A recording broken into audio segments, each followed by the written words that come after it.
When I appeared as a child, my speech, mindset, and soul reflected immaturity and innocence. As I grew into adulthood, I left behind my childlike side.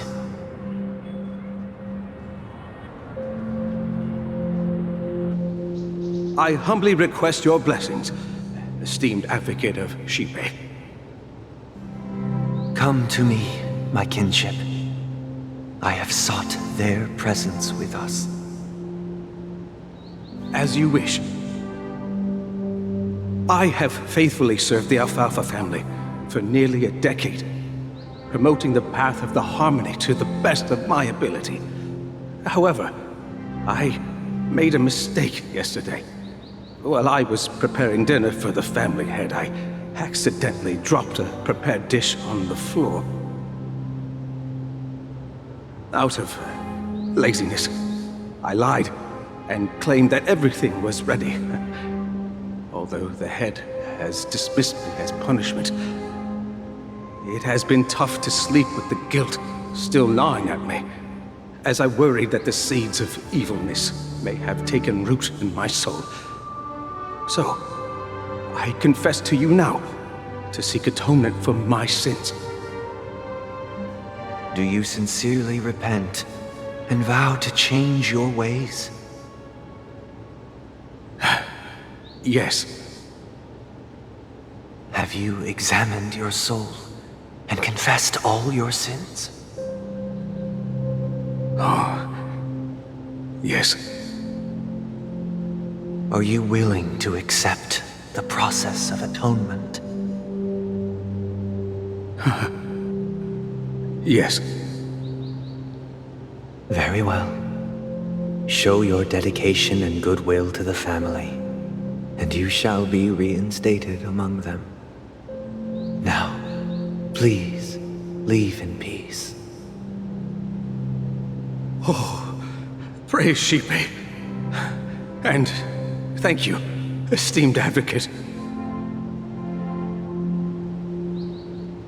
Next, please step forward. I wholeheartedly confess to you. Please, pardon my sins. Rest assured, I have implored their presence to be with us. As long as you are sincere, absolution will be granted. Oh, great. You know, I arrived in Penacony as a stowaway. I sold everything to get a ticket. My house, my land, and my 2 children. I see. Please, go on. My children were starving, and I hoped they'd have a chance at survival if they became slaves here. If I can strike it rich here, I'll lift them out of that situation and give them the life they deserve. But the Bloodhound family got wind of it. They're on my tail, hunting me down.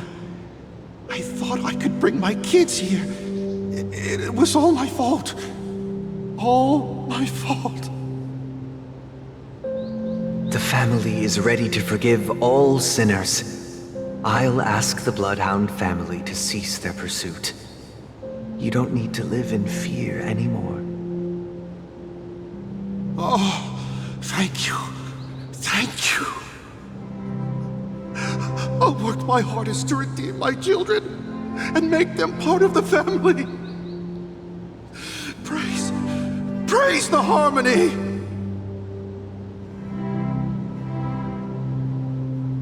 Next, please step forward.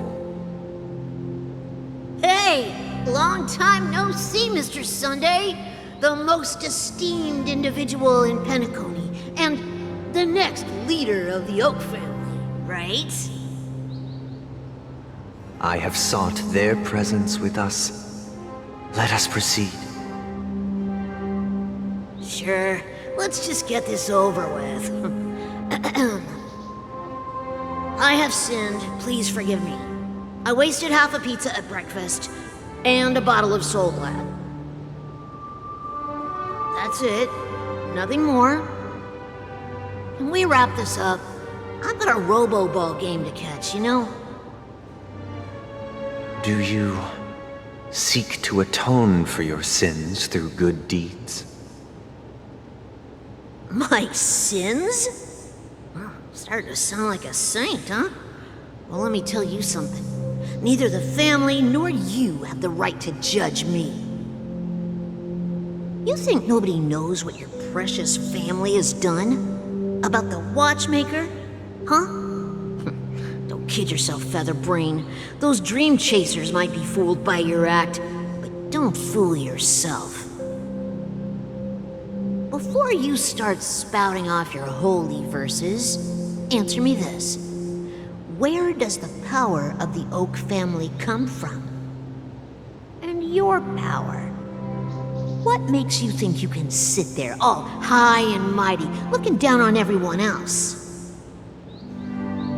Well, I've spent enough time in confession today to enter the Harmony's paradise, right? Then I'll take my leave. Good luck with your election, and, don't make me regret my investments in you.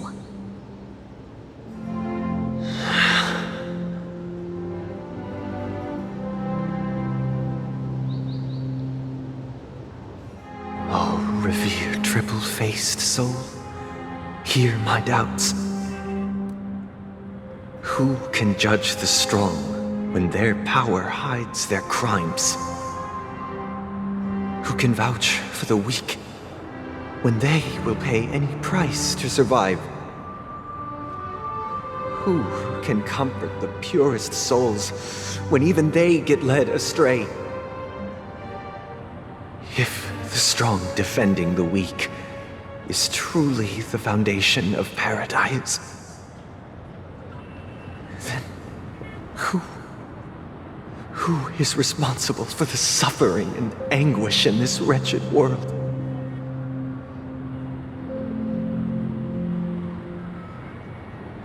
Brother?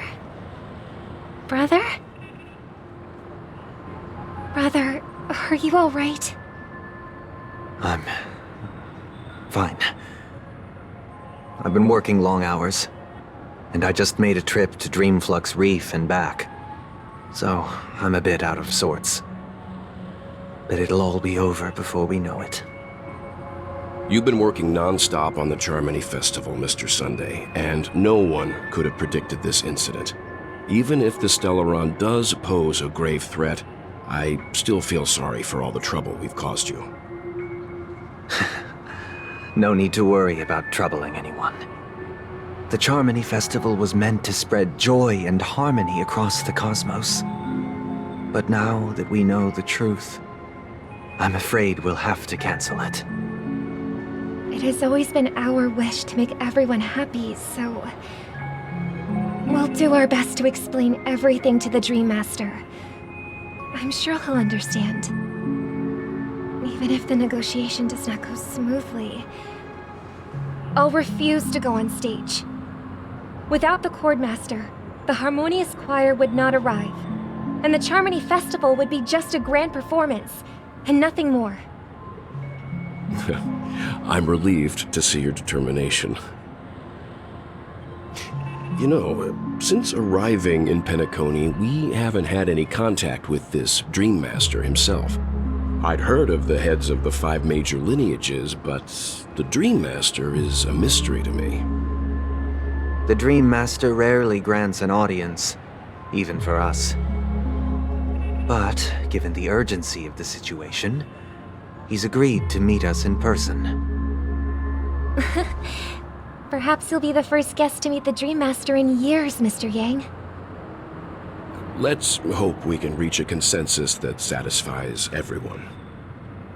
Indeed. Let us hope so. It's about time. We'll have to get ready for the meeting. I apologize for any inconvenience caused by the urgency. Don't worry. I'll be waiting here. Oh, dear. It's Miss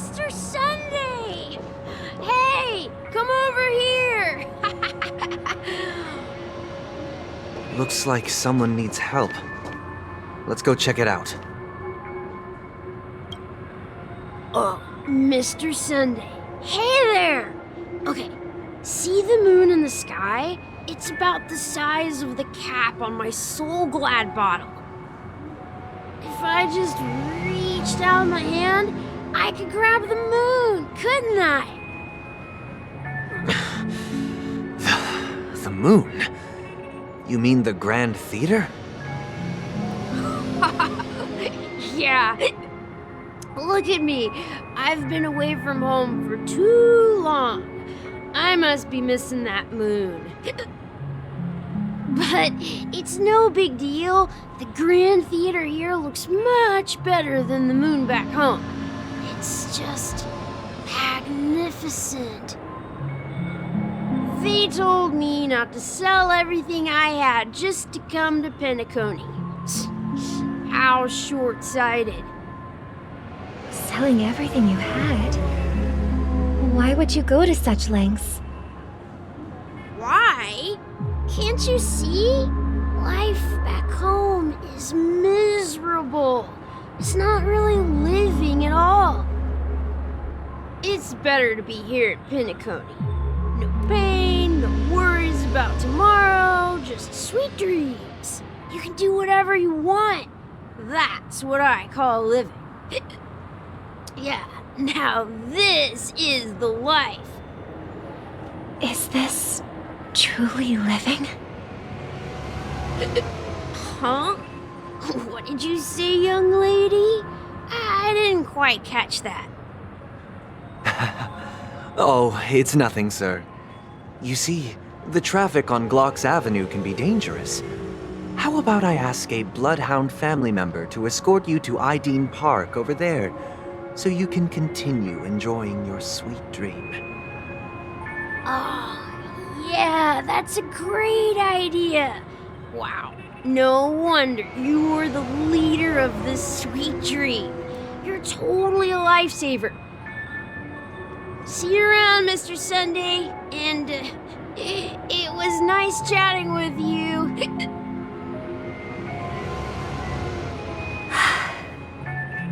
What's up, sister?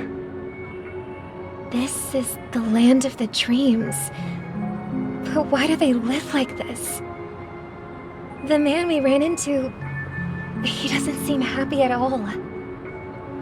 Even though sweet dreams are nice, they're just illusions. But for him, they're the only way to survive, even if it means giving up on reality. That's not really living at all. I suppose you have a point. But, in my opinion, that's how most people live their lives. Why do you say that? You think that man is not actually living, but that's not quite accurate. Even without Penacony, people create their own illusions called self-value. People believe they have a predetermined value to fulfill. Gaining value means gaining power, and those deemed worthless are seen as the weak. However, value doesn't come out of thin air, and there's a limit to it. To accumulate value, people have to take from others. So, the weak get exploited and oppressed. Are you suggesting that this is not how things should be? Exactly. But, ironically, people don't think there's anything wrong with it, because they uphold the illusory notion of self-value, and even the weak believe in it. The survival of the fittest. That's where all the tragedies in the world come from. People come to the sweet dream in Penacony to escape from that reality and find solace. No tragedies exist here, only happiness, although in its nascent form. Isn't that the same paradise we yearn for in our dreams? Perhaps that man is just an exception. Let's not jump to conclusions. We should experience the dreamscape ourselves. just as I did at Dreamflux Reef. Yes, seeing is believing. I'll accompany you. The Dream Master hasn't shown up yet, so we have some time for a stroll.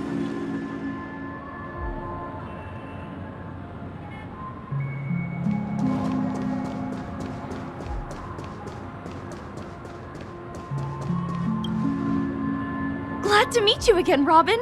How are the preparations for the Charmony Festival coming along? We're all so excited about it. It's going smoothly. Thanks for making the trip to join the festival. You're too kind, Robin. It's a pleasure to have guests from all over the universe celebrating day and night. I can't stand being lonely or bored, so this jubilant dreamscape is perfect for me. But if this went on forever, would it get boring too? Nah, not at all. Who would get tired of having so much fun? Every day, you get to wear fancy clothes, explore all sorts of dream bubbles, indulge in delicious food without gaining weight, and you never get old or sick. As long as you can afford a room, this place is the ultimate paradise. But you know that only a few things can be brought back from the dreamscape to reality, right? That's exactly why I don't plan on bringing anything back. Just enjoying the dream itself is good enough for me. I mean, I'm not one of those long-living species. I only have around 60 or 70 years in this lifetime, and there's so much to worry about. Being happy here is pure bliss. Only in this sweet dream can I truly feel like I'm in control of my life and fate. Who would want to go back to reality after experiencing this bliss? I see. I genuinely wish you all the happiness in the world. And I wish you a fantastic performance, Robin! I'm off to the Blue Hour for the ball. See you later.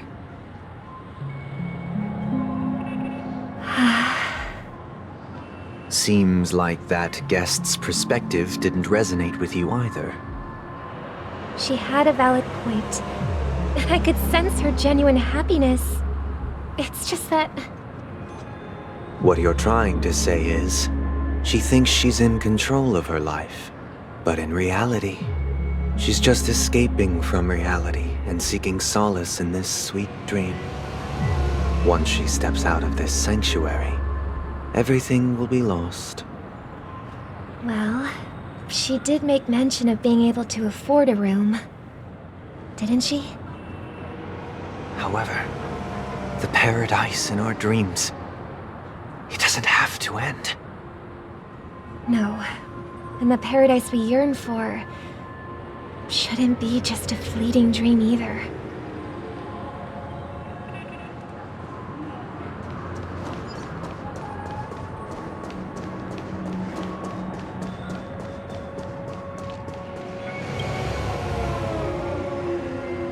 The scenery in this dreamscape is truly breathtaking, isn't it? Oh, Robin. Can't believe I'm meeting you in person here. What an honor. You're right. Even though time stands still in this dreamscape, it always feels fresh. I find something new every time. A philosophical mind. I hope I'm not intruding. Oh, not at all. No. With little time left, I yearn for meaningful conversations, especially with someone as esteemed as you. Do you mind if we chat? It's my pleasure. No need to be formal. Just speak your mind. You said, with little time left. Please, forgive me for being blunt. But is that why you came to Penacony? Yeah. I was part of a war, and while escaping from the Sarkosian mothership, I got exposed to some radioactive materials. And then, all my comrades died, and My hometown was wiped out by neutron bombardments. I couldn't bear to live with everything I knew gone. That's when I heard about a possible solution here, so I came. How heart-wrenching. I hope the family has been able to help you. They have, and I'm truly grateful for that. They provided me with a comfortable room, the most advanced life support devices in the cosmos, and a stellar team of caregivers. My physical body is now in the dream pool, sustained by life support. The me you see here is whole, rational, and no different from any other person. But I can't say the same for the me in the hotel room. My true appearance? No. I hope you never have to witness it, Robin. So, you'll be living forever in this dreamscape, right? Just being able to live at all is good enough for me. Whether it's in this dreamscape or not, well, I don't really have much say in the matter. My world has been torn apart, and my life could end any second. So, even if this whole place is an illusion, it's still my paradise, and I'll treasure every moment I spend here. How I envy those everlasting things. That old man's story. It's so tragic. Fortunately, this sweet dream gives him joyful memories to hold on to for the rest of his life. That's precisely why this sweet dream in Penacony exists. However, even the sweet dream has its limitations. While it provides solace to the disillusioned, it can't completely eliminate pain in reality. There will be a way out. Penacony is already on the right track.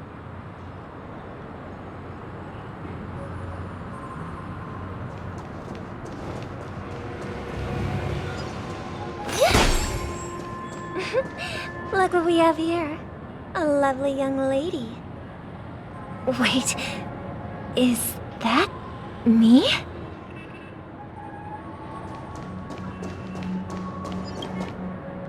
Brother, what a surprise to see you again.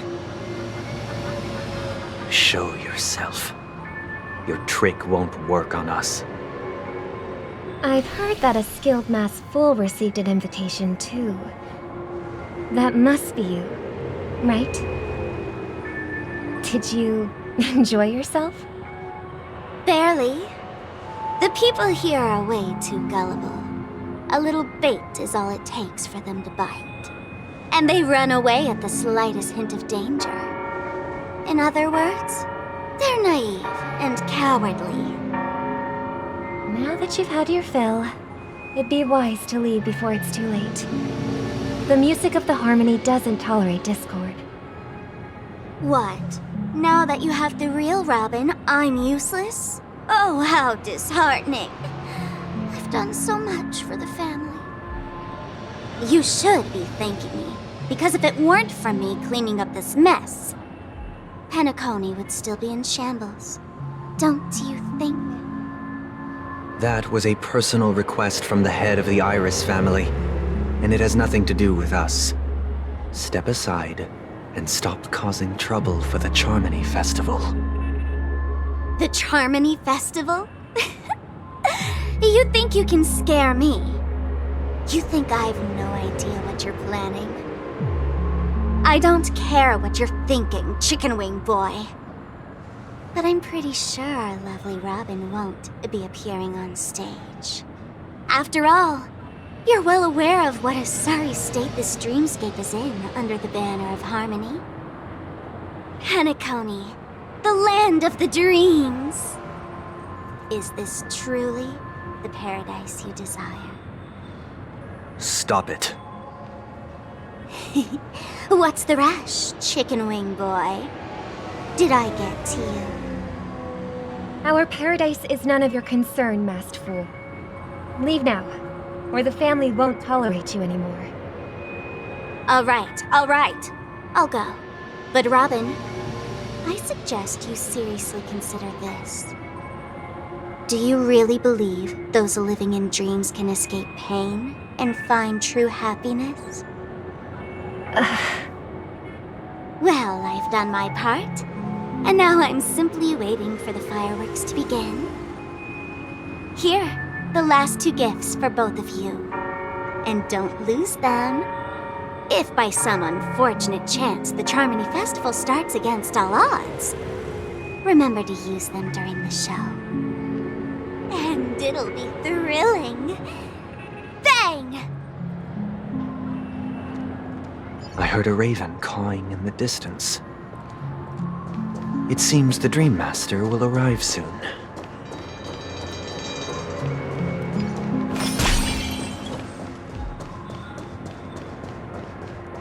Let the show begin. Let's wait here for the Dream Master to arrive. Okay. By the way, brother, I heard you no longer have a sweet tooth. Back when we were kids, you used to steal my desserts. Seems like a lot has changed during my absence. What exactly happened? Well, someone has to stay awake even in this sweet dream. But that someone doesn't have to be you, or anyone in particular. You're carrying too much on your shoulders, brother. The paradise in our dreams. It shouldn't be like this.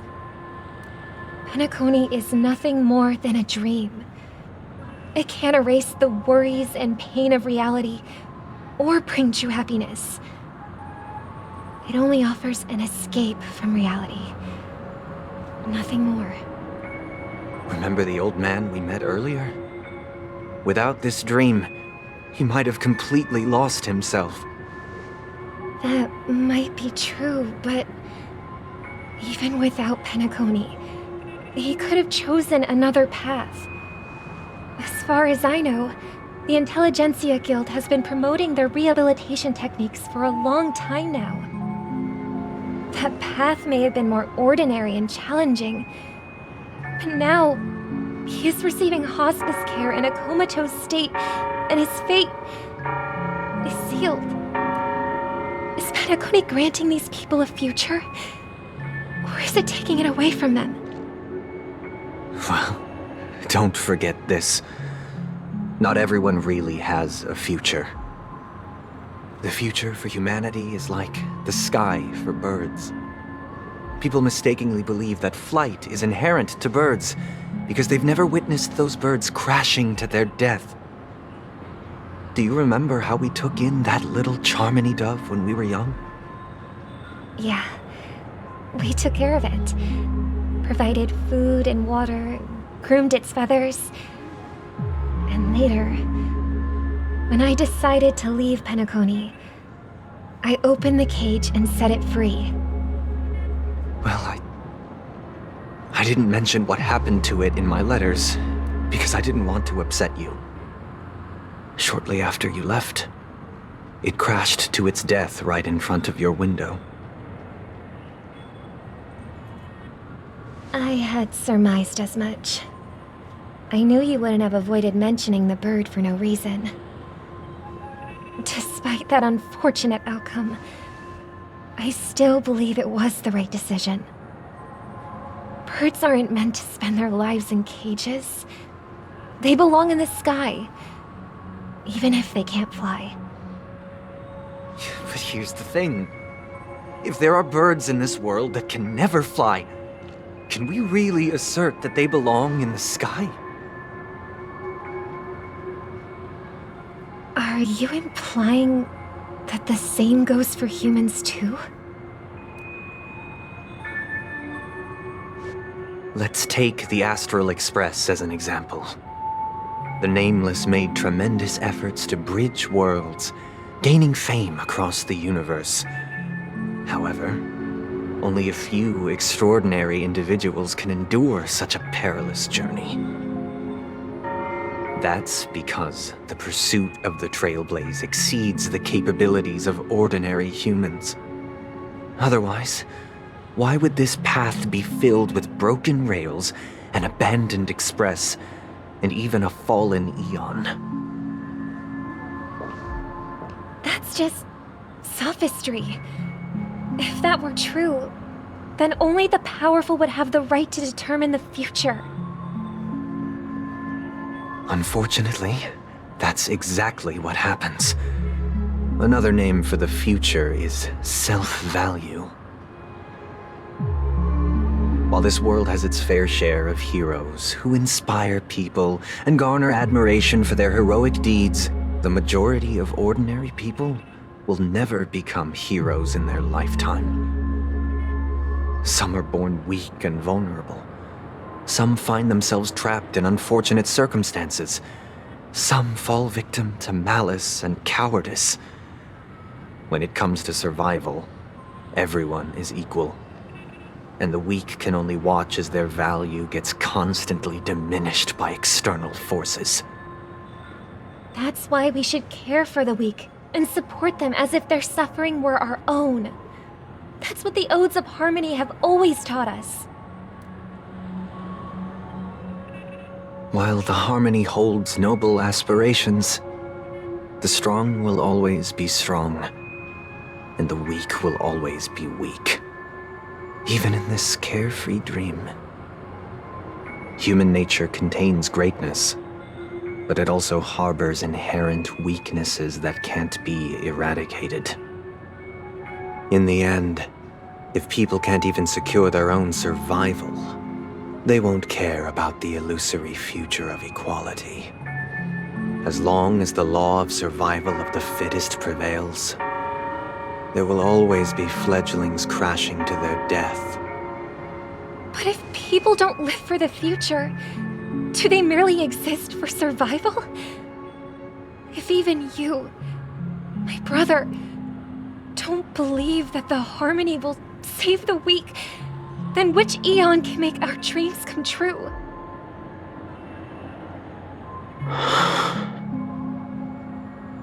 People often forget that when the first bird took flight, the entire world envisioned a future where no more fledglings would ever crash to their death. Are you reading, sister? What are you reading? Mr. Gopherwood gave me a picture book. It's about the story of the harmonic strings. If I could become a chord master, I'd like to summon Dominicus, the harmonious choir. I want to sing with everyone and spread our wishes so that all can feel happiness and joy. I see. Then I would summon the harmonious choir too. Don't you have a wish of your own, brother? Of course I do. It's just that it includes your wish and everyone else's. I long for a true paradise where everyone can find peace. Then, let's build a stage there and invite everyone to our performance so that both our wishes come true through the power of the harmonious choir. It's a deal then. Yeah, it's a deal. But how can I become a chord master?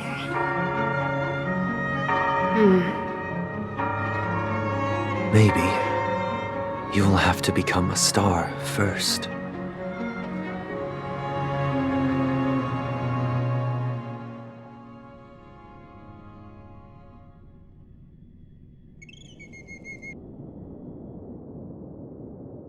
You're back sooner than I thought. Any results? Yes. And now, it's up to us to forge ahead. Since he's already carried out his last wish, my final mission is complete. but pardon me if I sound curt. It's good to have determination. The path Mikhail left for you is not an easy one to tread. Why else would he have chosen to sleep in solitude, staking everything on some nameless in the future? Well, you have the numbers, and in numbers comes strength. So that might just delay your inevitable a little more. Got any more encouraging words? As I see it, relying on Welt's negotiations alone is far from enough. Regardless of whether the other party will be compliant, negotiating simply allows us to meet them as equals and won't grant us an upper hand. Penacony is our rival's home turf, and we already have very few chips left to play with. Rather than idly sit around while the family's got us blocked off, an offensive approach might be a wiser course of action. We're more familiar with the Stellaron's properties than most, and since it's the key to stabilizing the sweet dream, it's vital to the family's interests. By attacking their core interests, they're bound to retaliate hastily. And as the saying goes, haste makes waste. That's right. As long as we pose a threat to the Stellaron, either with words or otherwise, we have a chance at gaining the upper hand. But the problem is, on the eve of the Charmony Festival opening, how exactly are we going to get close to the theater? Family security will be airtight, and if we brute force it, even if we succeed, it's too risky. So, no one's gonna say anything? Then I'll raise my hand. I know the answer to this question.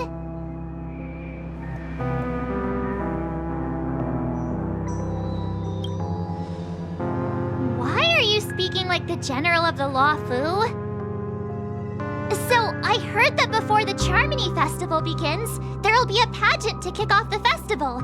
It's called the Soul Glad TM Festivity Auditions, or something, and it's going to be held in the moment of Scorch Sand. As long as we clinch the top spot, we'll be able to attain the title of Festive Superstar, and be able to personally bask in the graces of Miss Robin. Not that that's important. What's crucial is that we can enter the Grand Theater before the audience arrives. So, how do we go about participating in these festivity auditions? I've already procured special invite tickets from Miss Robin's fan club. To tell you the truth, I had been preparing to join the auditions all along, but now it looks like even if I scrape through, I probably still won't have the chance to shake Miss Robin's hand. So they're still running this thing, huh? It was originally just a publicity stunt, set up by Mikhail to drum up attention. But it looks like it might be worth a shot. We'll follow Marge's plan. Mr. Gallagher, will you be joining us? I'm afraid I won't have the time. As a virtual character, I've already completed my final mission. Whether Penacony can awaken from this dream is all down to you. Should we ever cross paths again? I'd love for you to visit the Express. All right. I'll have to add to that databank of yours you've got on the Express. And Miss Firefly, we thank you for all your support. We're faced with a formidable enemy. As long as the Astral Express and Stellaron Hunter's objectives are aligned, we're willing to cooperate with you. We've already come this far together. I'd like to join you for the rest of your journey on Penacony. I'm pleased that we can finally fight shoulder to shoulder. I couldn't ask for a better ending. This is also the spirit of the Trailblaze. Now, everyone, let's prepare to move out.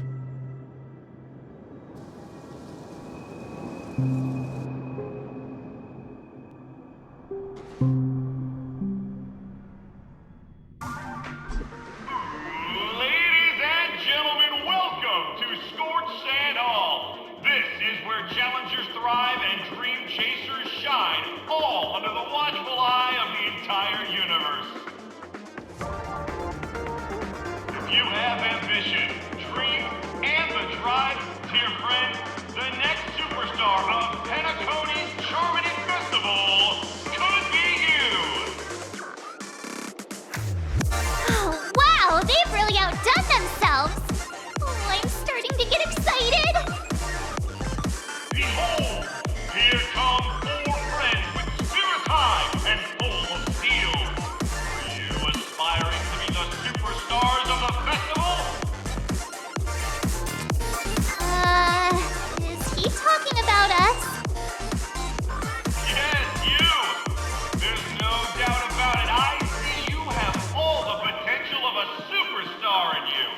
me, you four. What are you hoping to get out of all this? As the last group of contestants, how confident are you in overcoming all of the challenges? Would you be open to a brief exclusive interview with us? It'll be quick. Your journey is long and fraught with peril, yet under a sky blanketed by banners, you vie for the crown. The sword and rose! Protect the beauty! The beauty, the beauty! Magnificent and majestic! A knight's head is hard as steel. Brother Lance's focus is stubborn as a heel. We don't all have to be winners, but if we don't have fun, we'd all be sinners. People are pouring in. Kinda feels like all sorts of baddies are showing up. Let's get in there quickly and enter the competition. Ladies and gentlemen, please make way. Make way. Coming towards us now is one of Penacony's top 10 wealthiest tycoons and the soul-glad business empire's founder, Mr. Ideed. Allow me to introduce myself. I'm the director of Soulglad's factory, Ideen Leader. My four friends, introduce yourselves to the audience across the cosmos. Hello, everybody. I'm Himiko, a nameless from the Astral Express, and these are my companions. Don't you guys need to hide your identities? Can't hide it anyways. Penacony is plastered with our posters. And because the Astral Express is so well known, the family won't dare to make any rash moves.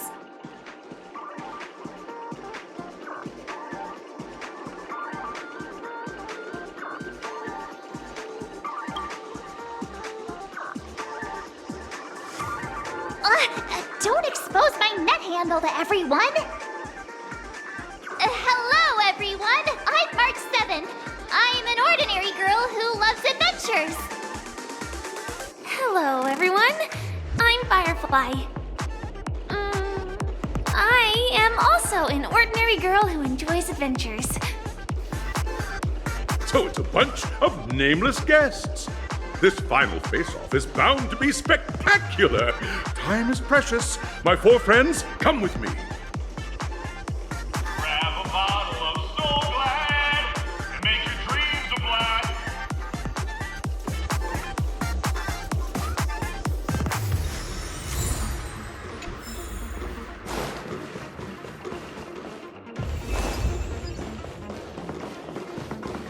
This place is buzzing. That's right. This venue is a miniature representation of that time known as the era filled with boundless possibilities.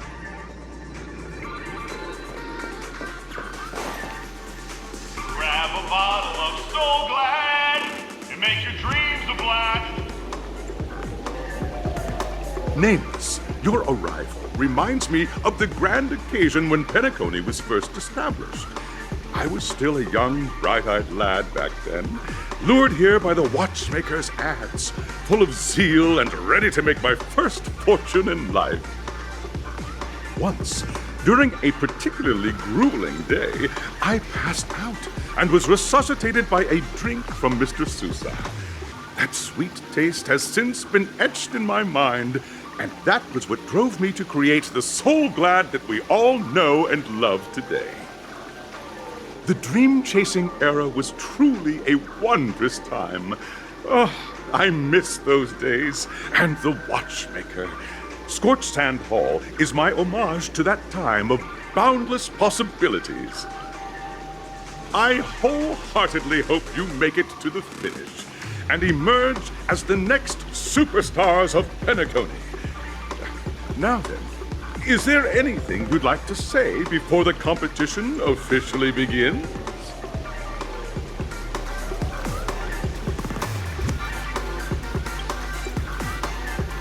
Haha! That's the trailblazing spirit. How about you, Miss March? Hello, everyone! Next up, get ready for the Mega March 7th adventure, where I'm going to break the speed run world record! trailblazing into the uncharted and challenging the limits. That's Miss March 7th for you. How about Miss Firefly? I hope that by the end of this journey, everyone will have achieved the outcome that they hoped for. Ah, a wonderful wish! Miss Himiko, what are you expecting from your team? Safety first, everyone. Simple words, but full of warmth. Waiting for you are 3 stages, each connected to that era. The first 2 stages offer 2 distinct paths to choose from, with unique challenges on each route. And in the last stage, you will face off against a champion who has defended the title to this very day. A beloved contender whose noble virtues are unrivaled. Those are the rules. Simple. Everyone clear? Now then, I hereby announce that the 33rd Scorched Sand Festival of the 20th season, sponsored by Soul Glad Enterprises, has started.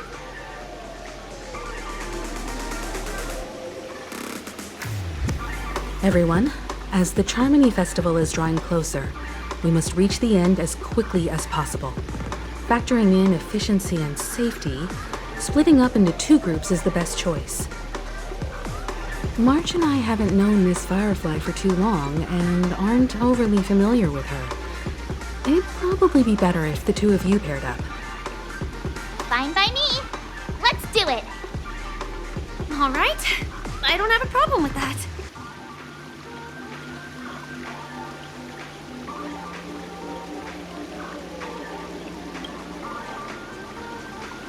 Time's ticking. Just listen to the grown-ups. We'll split into the assigned groups then. Let's not waste time.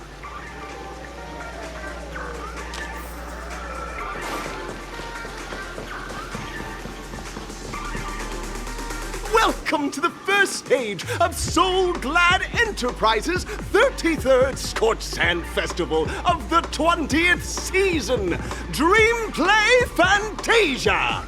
In this stage, you can choose between 2 challenges, the School of Acting or School of Action. In the School of Acting challenge, you have to complete 3 performances from 3 scripts and move the panel judges. In the School of Action challenge, you have to defeat 3 groups of enemies convincingly and reach the end. Now, make your choice.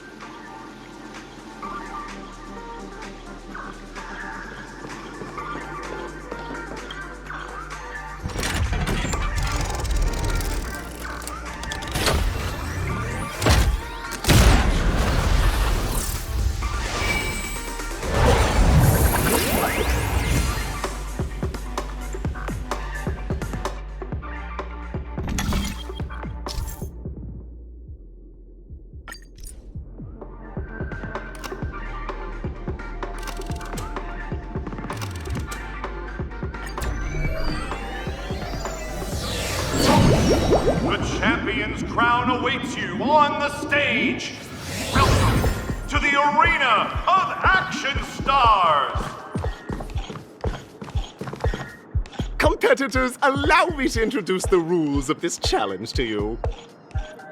There are a total of 3 stages up ahead, each with their own challenges.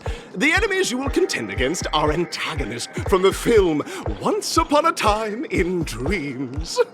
Defeat them swiftly and decisively to set a new record.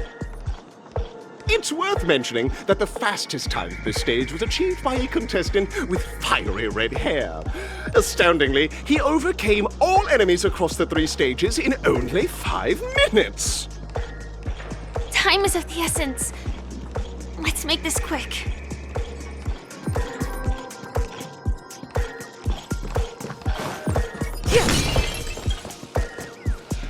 Contestants, you are about to confront the monsters of the primordial dreamscape. During this period, Penacony was nothing but a barren wasteland.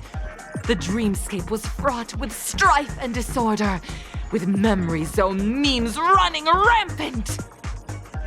As dream chasers who've come to Penacony, defeating them is your first step towards success.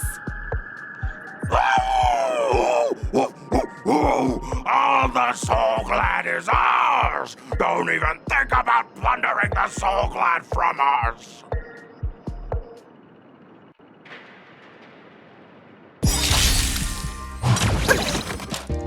Not a scratch.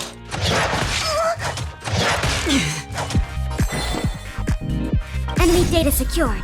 Net markers activated. Time for a good old counterattack!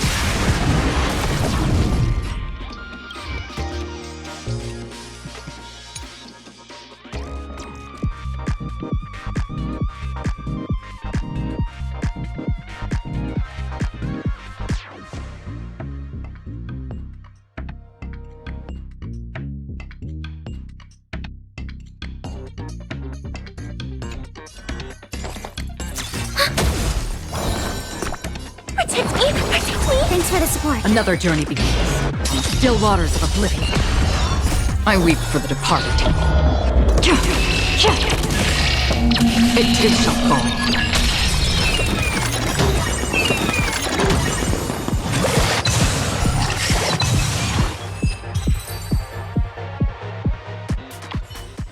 Soul Glad! My Soul Glad!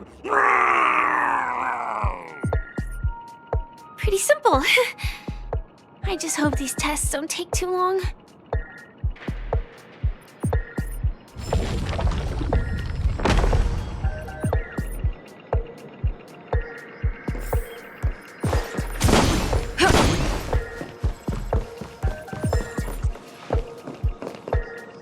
Congratulations on becoming the first group of Dream Chasers! Answering the call from the Watchmaker, you are disappointed to learn that Penacony isn't paved with gold. Resigned to your current plight, you start from the hierarchical dredges, biding your time for a chance at success. Just as you're about to give up, a downpour sparks a business idea. You enter the umbrella business! But just as things are looking up, you encounter a competitor. Defeat them and emerge victorious from this trade war. Why is our opponent Soul Glad? Because this is Soul Glad Enterprises' 33rd festivity auditions of the 20th season! Isn't this just product placement? To safeguard the integrity of Soul Glad, I will soar high into the sky and become its shiniest star. Whoosh!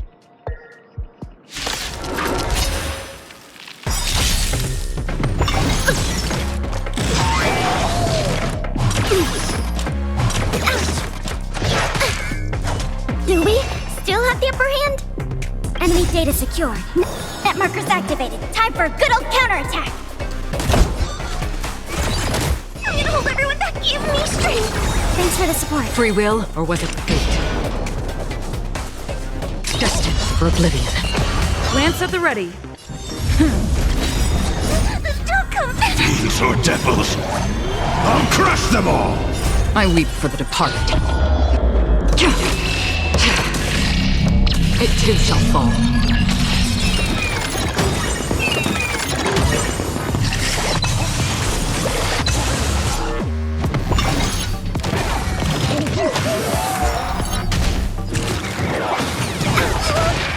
Enemy targets detected. Ready for another? I'm scared. Enemy data secure. Net markers activated. Time for a good old counterattack. Lance ablaze! Lance forward!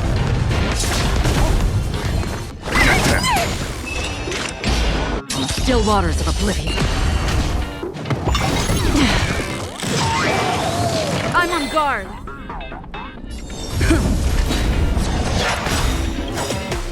I weep for the departed. It too shall fall.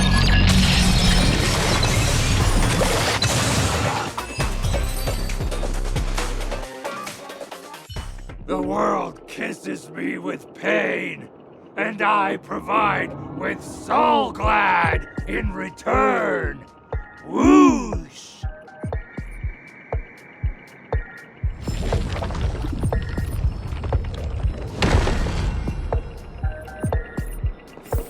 Will of Preservation.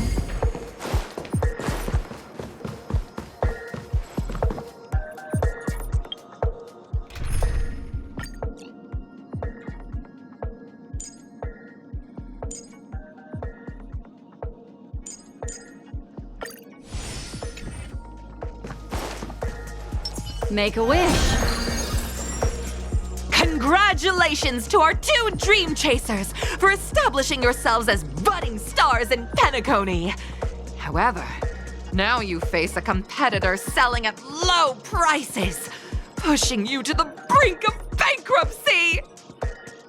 No matter how lengthy the battle, you always persevere.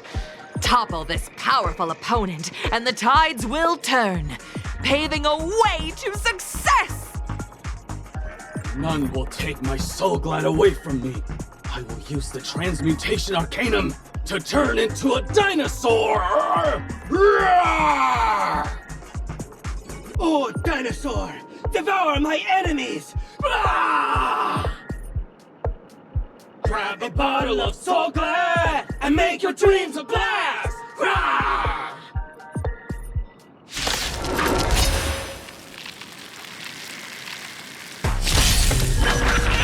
Just in time. Relax.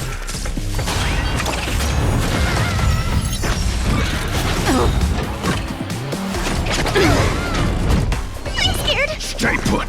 Protect me! Protect me! Destiny's Lance at the hand ready. has truly blessed me. Good times. Time to say bye. Boom.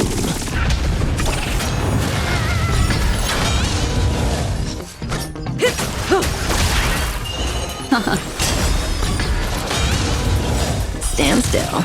Memories are ever. Beneath the waters lies an endless abyss. I'm gonna hold everyone back! Get them! Say bye to breathing.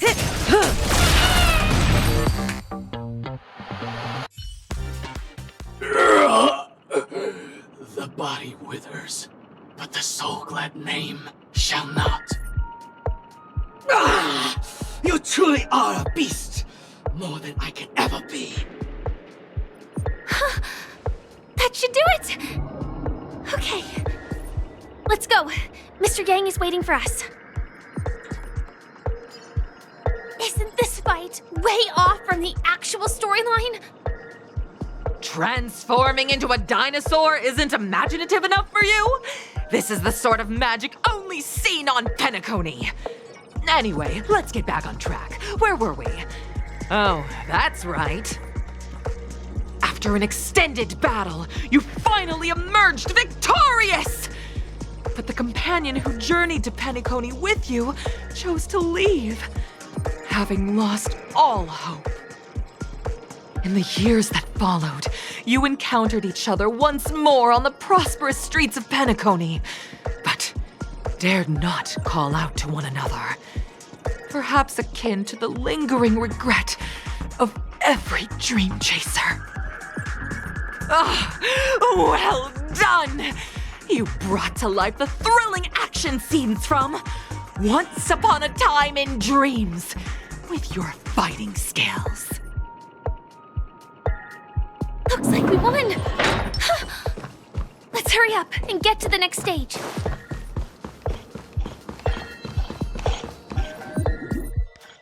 Congrats to both of you for clearing the stage, but more importantly, are you having fun? Fun is more important than success. Look at the time! You finished much faster than that red-haired contestant did. That red-haired contestant.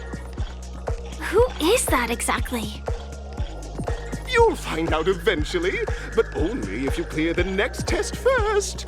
Well welcome to the second stage of the 33rd Scorched Sand Festival in the 20th season, sponsored by Soul Glad Enterprises. Gunfire time! You have the option to choose Gunfire and undergo Brother Hanu's trial, or Time, where you'll face Clocky's trial.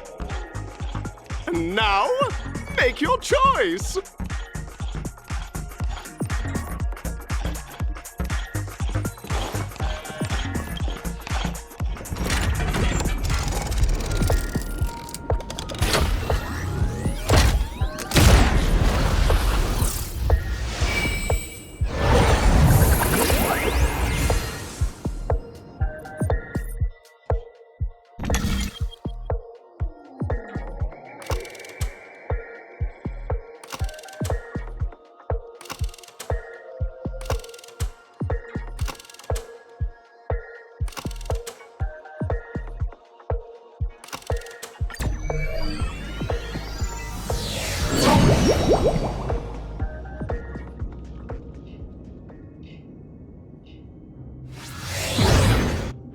Dear friends, welcome to the enchanting universe created by the Watchmaker. Awaiting you is the morally dubious yet ever charming character from the animated Clocky series, Hanu! It is said that these cartoon characters were inspired by the Watchmaker's own experiences. According to research by Clocky scholars, the original Hanu of reality shared a deep friendship with the Watchmaker, akin to comrades in arms. Enter into the world of Hanu via the TV by the entrance and partake in an enchanting and suspenseful story with him. Good luck in there! If it's a gunfire trial, we should be able to settle this with a fight, right? I hope this won't waste too much of our time.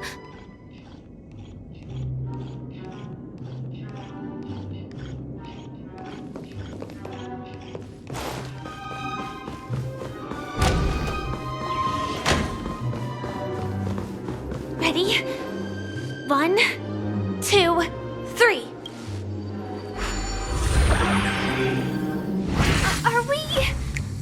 Are we both in control of this Hanu character? Very good! Looks like you've got the hang of it! In this Hanu's Adventure episode, Boss Stone has gathered his battleships for an assault on Dreamville. Old Buzzfly, Cousin Wolf, and Bombhead are all raring to go. The brave Hanu must thwart their advance and protect his home. Alas, Hanu presently is ill-equipped to fend off the malevolent mischief makers, which is why he is preparing to seek out the Puzzle Gentleman's aid. Go forth and speak to him.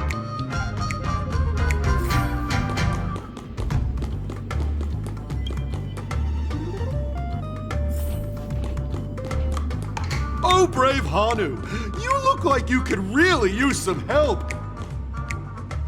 Long time no see, Hanu. You look pretty stressed out. How about an intense and thrilling game of Dream Jigsaw to blow off some steam?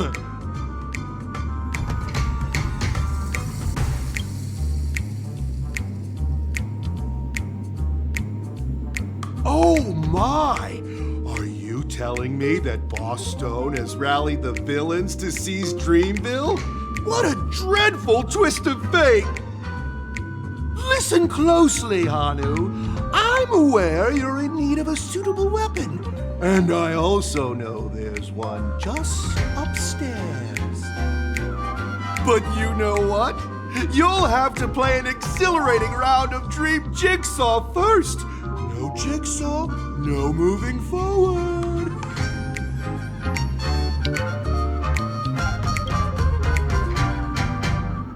Now scurry along, Hanu, but tread carefully. Two ne'er-do-wells are also eyeing those jigsaw pieces. Either outsmart them with the quick knockout, or ensure they don't catch you in the act. I can't wait to see you finish the Dream Jigsaw. Best of luck, Hanu. Let's stay alert and make sure those monsters don't spot us.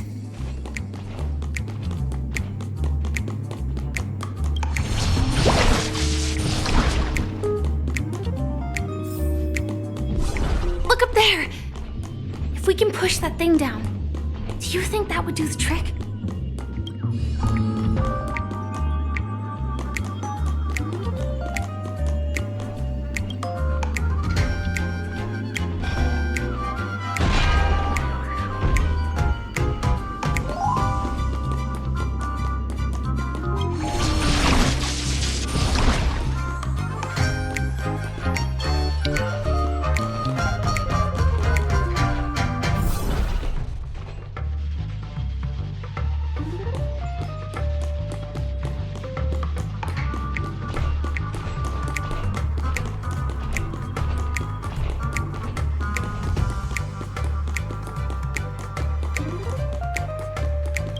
Finally, that's all the jigsaw pieces. Let's hurry back.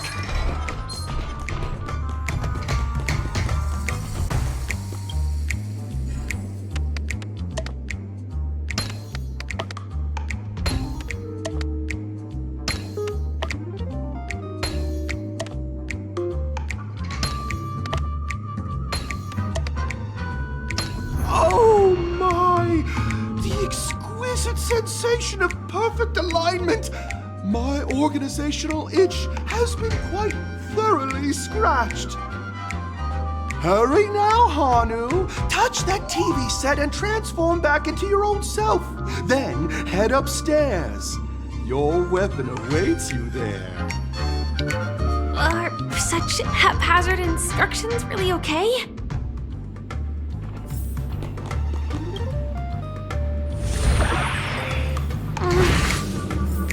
Disconnecting from that thing so suddenly has left me feeling slightly disoriented.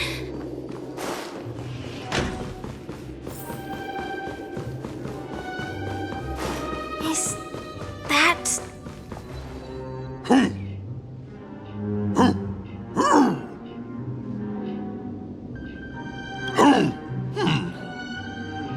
What exactly is he talking about?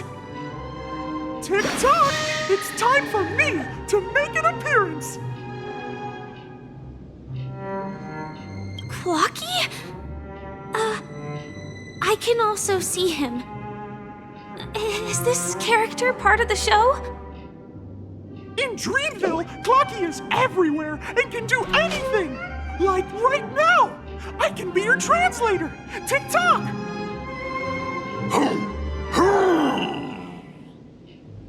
Hanu says, battle! We must do battle!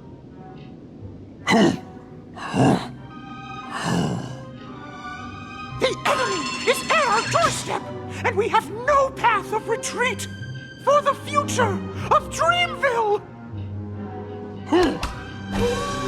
Touch that suspicious-looking TV right now! So they just jumped inside that TV. Sheesh. Logic in this plot and dialogue is really being pushed to its limits. Well, here we go again. Ready? I am gradually getting used to this. Huh. Who knows? I might even be able to perform some high-level moves with Hanu. Oh, did someone say high-level movies just now? That's right, pal. The upcoming script is just exploding with all sorts of high-level shenanigans. Last we saw, Hanu was preparing for battle. Suddenly, he hears heavy footsteps coming from the hallway. Malevolent mischief makers have broken into his home. But brave Hanu won't go down without a fight. He instantly sprints for the storage room, ready for a do-or-die showdown against the baddies. But we still don't have any weapons in hand. Guess what? Hanu's favorite bazooka just so happens to be in that storage room. So get a move on. What a coincidentally convenient plot twist. It'd be even more awesome if the organizers allowed me to wear armor.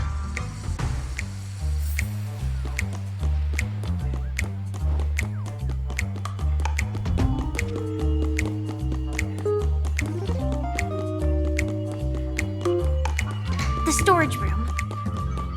It's behind the shelves, right?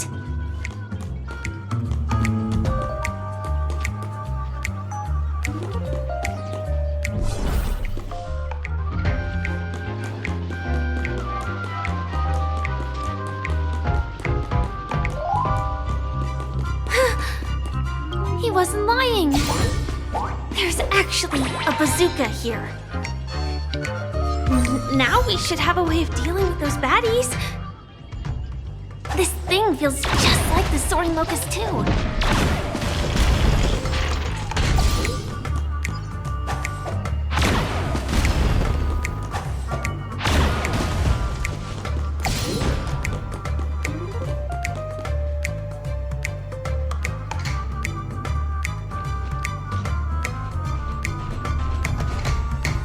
Careful. It looks like we've got more company. Get ready to fire!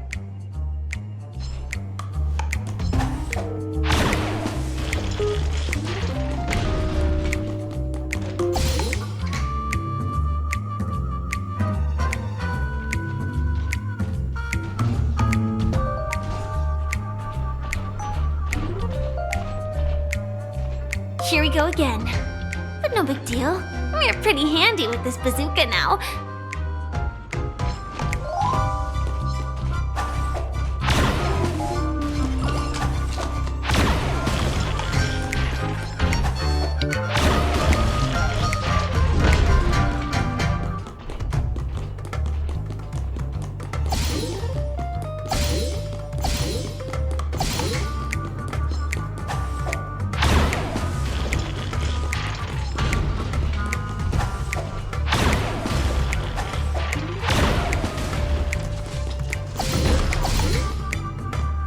Should be all of them, right? Oh my! Oh, he's on the street! Everyone! The stage is complete! Quickly! Head through the TV to the next stage!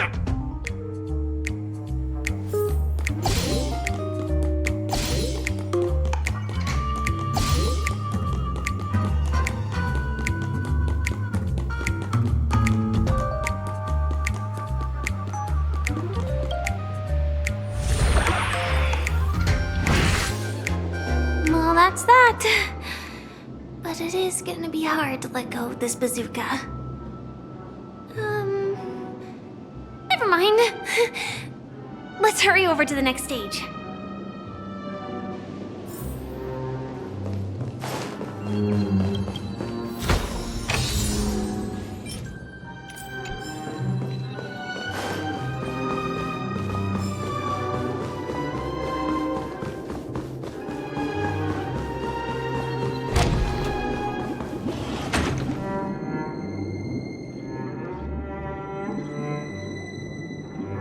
Congratulations to both of you!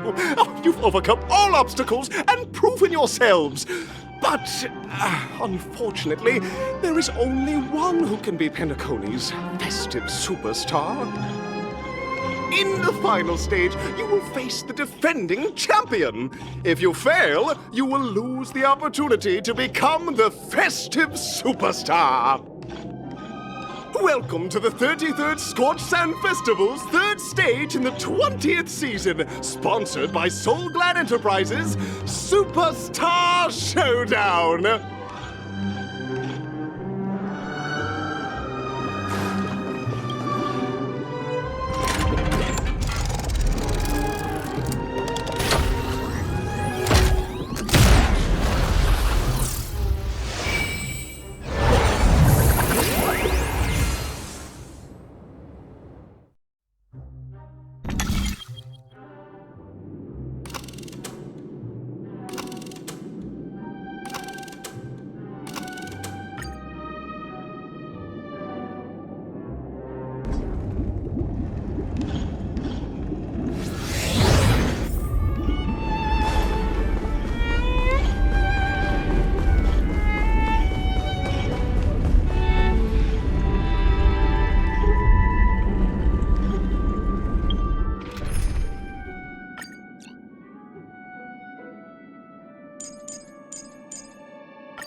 Sound linger. No way. I think I just saw someone. Someone extraordinary.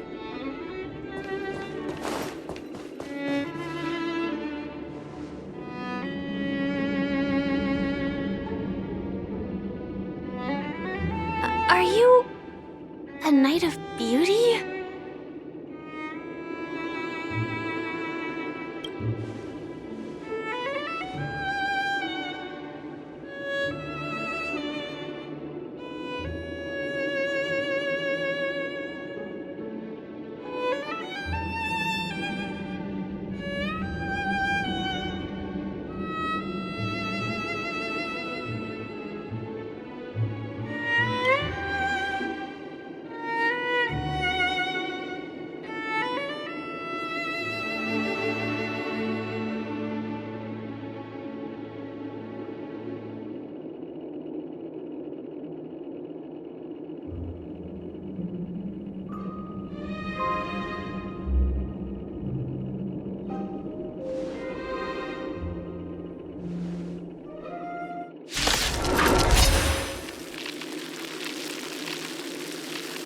Eternal. Behold, this symbol of pure. Soon to be departed. Some value, I suppose. These are devils. I'll crush them all. Save it for your Every own petal and all will be swept away by the wind. Lance ablaze! Lance forward!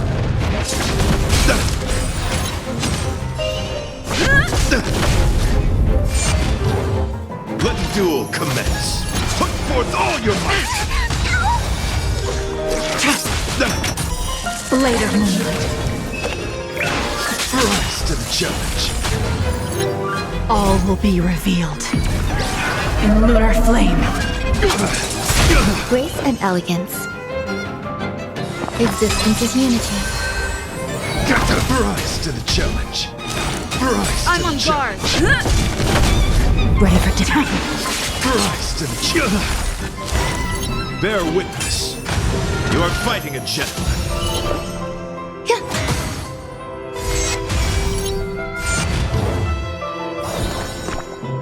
Protect me! Protect me! Pledge thine loyalty. Put forth all your might.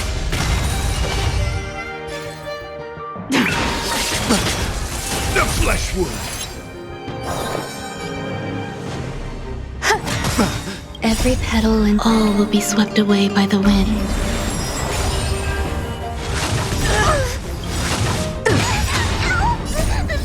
These are devils. I'll crush them all. Lance ablaze! Lance forward! Rise to the challenge. Put forth all your might. I'm scared! Rise to the challenge. Eternal. All will be revealed. In lunar flame. Blade of moonlight.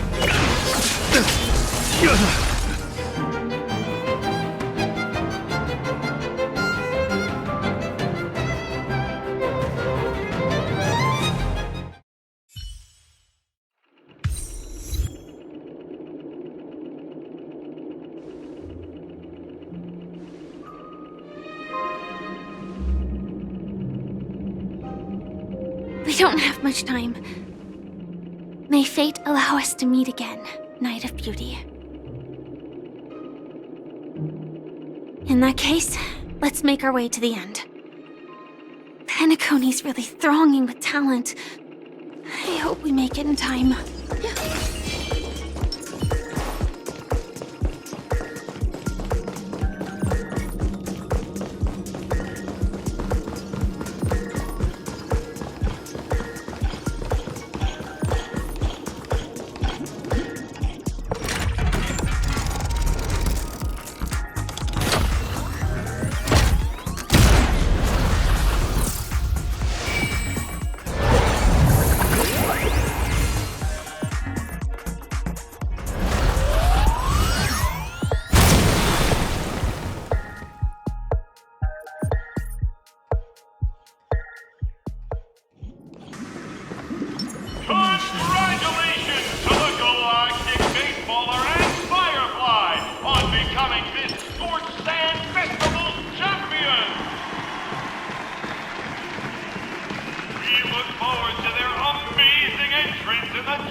Congratulations to the both of you on becoming the festive superstars of this year's Charmony Festival before entering the Grand Theater. I, on behalf of the organizers, extend my sincere congratulations to you, wishing you joy under their radiance.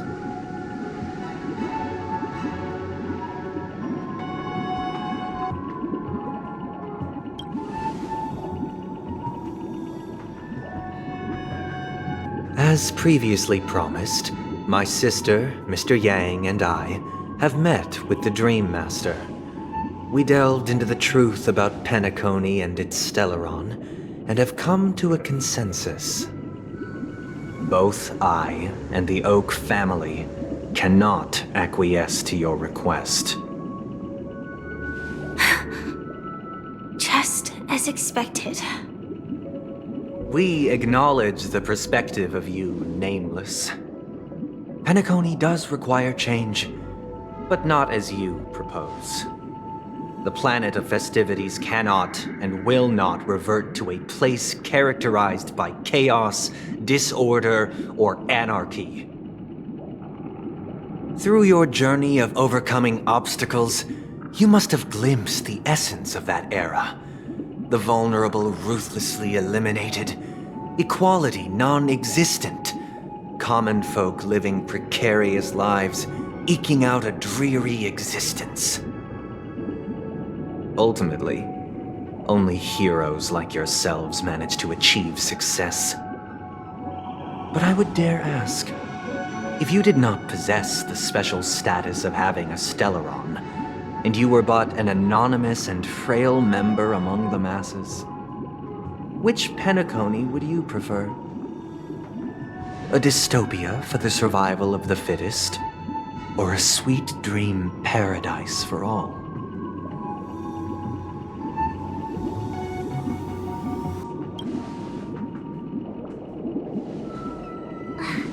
That's not the point! Don't let him mislead you! Mr. Sunday, even if the members of the Oak family can't fully agree on what to do about the Stellaron, now's not exactly the time to be holding an extensive discourse about Penacony's past and future, is it? The Stellaron issue concerns the life and death of everyone on Penacony. If anyone has a better suggestion, the crew is more than willing to listen. Also, it'd be best to tell us the ins and outs of that meeting. This way, we'll at least know what Welt and Ms. Robin are dealing with, and the reason why they failed to make our appointment. Ah, Navigator. That is precisely my intention. With all present, let's begin by discussing the details of that meeting. Let's talk about our tribulations and choices, our ideals and beliefs, and our final course of action. The only path to take.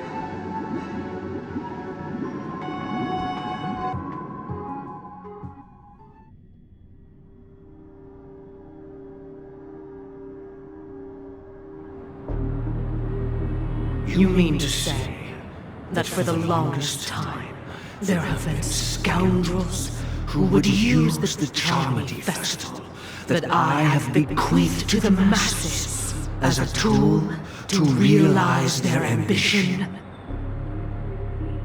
Indeed, Dream Master. Once the Charmony Festival begins, the Stellaron's powers, along with the song, will be broadcast across the entire planet of Penacony. And then everyone in their dreams will be unable to awaken. This is indeed surprising to me. The dreamscape is maintained by the collective effort of the 5 families. If someone were to use the Charmony Festival to recklessly disseminate the power of the Stellaron, this individual must hold a position of great authority. Do you have any suspects? I'd like to ask, did you really not know of the Stellaron's existence? I would have never thought that this nameless, would point the spear at me. Quite astonishing indeed.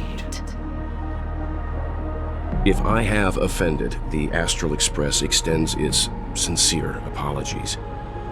But the current circumstances are dire and leave no room for meticulous inquiry.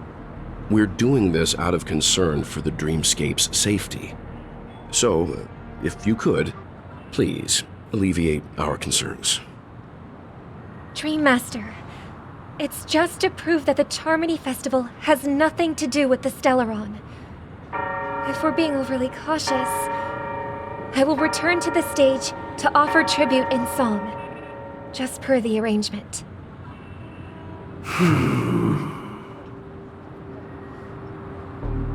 Sunday, Robin. I've watched you two grow up, and know your dispositions like the back of my hand. Both of you, right now, can surely be lauded as their most devout advocates. I already know your resolve. The magnitude of this matter is enormous, and cannot be taken lightly. Since Mr. Yang has asked with such earnestness, I will personally respond in kind. If there is a need, the entire Oak family will be mobilized to heed your call. Someday, might I ask you to beseech them to cast their light unto me, and question me in their stead, so that no lies may be concealed? I will do as you command. Robin, could I entrust you to be present as a witness, to document the truth, and to proclaim my innocence, so that all slander may be utterly dispelled? I will do as you command. May thy will be carried out on earth, just as it is in the heavens.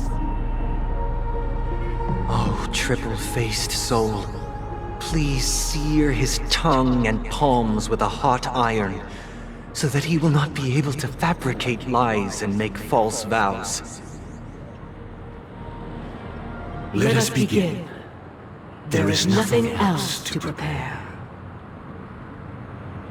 Understood. Question. Have you devoted your life to your god, never worshipping other gods? Naturally. Do you love your god as you do yourself, always heeding their admonishments? Naturally. Have you strayed from the path expected by your god, betraying their name? Never. Have you ever been inordinate with your asks of your god, coveting more than the foundation of the creation itself? Never. Then, a final question. Do you swear to fulfill all vows, past, present, and future?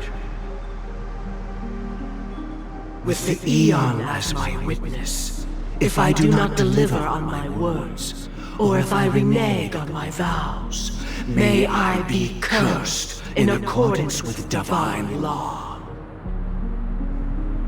They have seen your faith, and have endorsed your faith. With this, it can be evidenced... Just a moment. What is it, Mr. Yang? I have another question I hope to have answered. To my understanding, the family's harmony and prosperity have never relied on so-called divine laws. The god you both mentioned, are they truly Shipe? Mr. Yang should know that those belonging to the family toil together as if they were kin, embracing solidarity and unity under their light. All duplicity is laid bare before the harmony. Such a delicate and complex symphony. Which other god could perfectly harmonize this, if not for the Great One, Shibe? Perfectly harmonize. Therein lies the problem. It isn't an outsider lurking in the shadows who changed the harmony, but a dissonance that has surreptitiously emerged from within this very symphony itself. In the distant past, there existed an eon.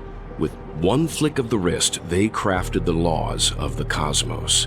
Their followers formed the Beyond the Sky Choir, spreading solemn and reverent hymns throughout the universe. Later, they fell. The route traversed by this eon clashed with the harmony, ultimately being absorbed and fused into it.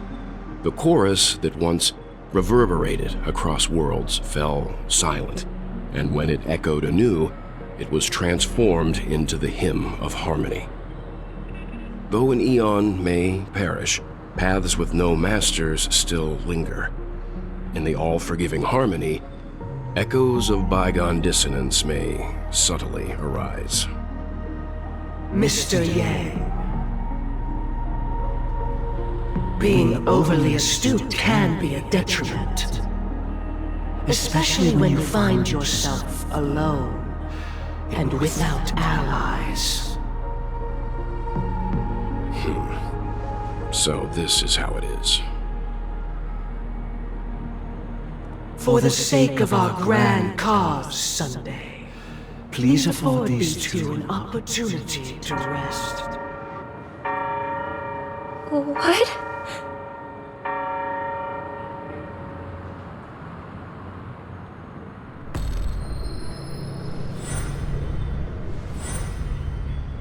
Sorry, Robin. It's just you. I did not wish for you to know this. It's a pity that things have turned out this way. So, this is the true reason I can't sing? The shadow that envelops Penacony is actually... We were never children of the harmony. Our ideal paradise could not have been crafted by Shibe. True bliss can only be guaranteed by the one who transcends the many. Within the foundation of law, humanity establishes civilization, and through harmony, we obtain order.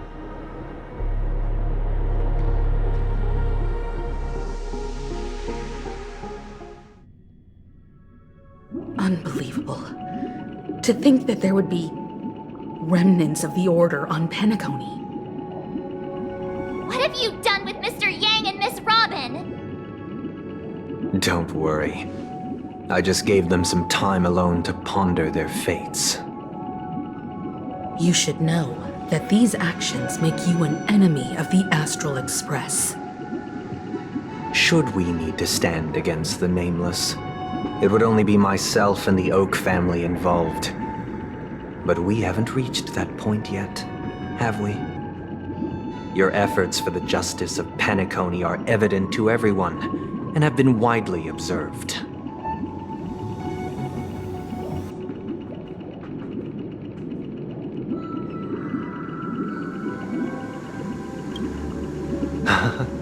Patience is a virtue. However, I won't hold it against you. On the contrary, I'm here to make my intentions clear. If it is the Order that drove you to imprison Welt and Robin, and you're using them to coerce our compliance, then there'll be no point in entertaining any type of discussion. You're mistaken, Miss Himiko. They are in very safe hands, and just as the family has always proclaimed, no one can be harmed in the dreamscape, least of all in the beautiful new world belonging to the Order. Penacony and the entire universe have witnessed far too much innocent bloodshed. The strong wield their blades against the weak, and the victors push the vanquished to the brink of life. Natural selection. The world abides by this principle, establishing the well-being of humanity atop the corpses of the downtrodden. Only we, or rather, I, possess the power to put an end to this farce. So you've decided to resurrect a dead Eon? No one's ever done such a thing. If Miss Himiko is interested, let's draw back the veil and speak candidly. I've always firmly believed that people can understand one another through peaceful means. I'm willing to divulge the unembellished truth as to the intentions of the Order's Pathstriders, so that you will make better judgment for the Astral Express, for Penacony, and for this stretch of the universe. Words can hardly do justice to the beauty of that ideal. So, come with me, everyone. Let us retrace our steps and see once again where this road leads.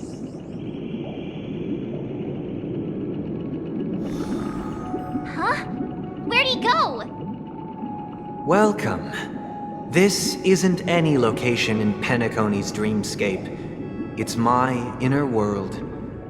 The reason the scenery before you remains unchanged is because your consciousness has drawn on similar concepts to fill in the gaps.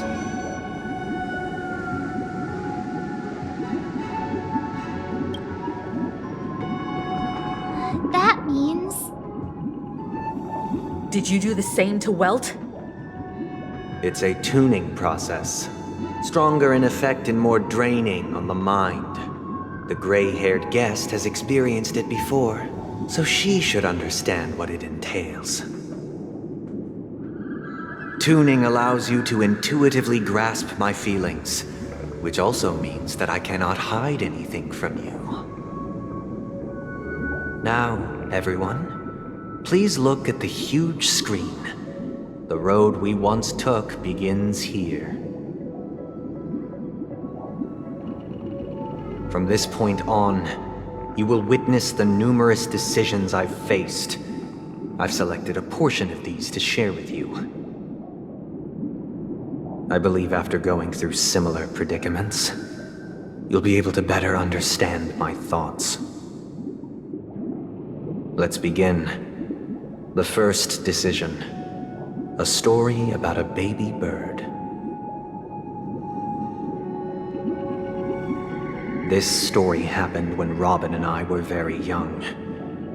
We were victims of the Stellaron disaster, and the family's Mr. Gopher Wood, who would later become the Dream Master of Penacony, saw that we siblings had no one to turn to and took us in.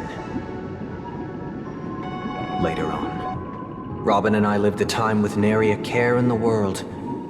One day, after dinner, while my younger sister and I were lounging about in Mr. Gopher Wood's yard, we spotted a fledgling Charmony dove all on its own. That baby bird was tiny. It didn't even have all of its feathers, and it couldn't sing. When we found it, it was already on its last breath, having fallen into a shrub, probably abandoned by its parents. We decided to build a nest for it right there and then. However, thinking back, that winter was unusually cold, with fierce winds at night in the yard, not to mention the many poisonous bugs and wild beasts in the vicinity. It was clear that if we left the fledgling in the yard, it stood no chance of surviving until spring. So, I suggested we take it inside, place it on the shelf by the window, and asked the adults to fashion a cage for it. We decided that when it regained its strength enough to spread its wings, we would release it back into the wild. The tragic part, something that we'd never considered, was that this bird's fate had already been determined long before this moment. Its destiny was determined by our momentary win. Now, I pass the power of choice to you all. Faced with this situation, what choice would you make? Stick to the original plan and build a nest with soft net where the Charmony dove fell. Or build a cage for it and feed it, giving it the utmost care from within the warmth of a home. I eagerly await your answer.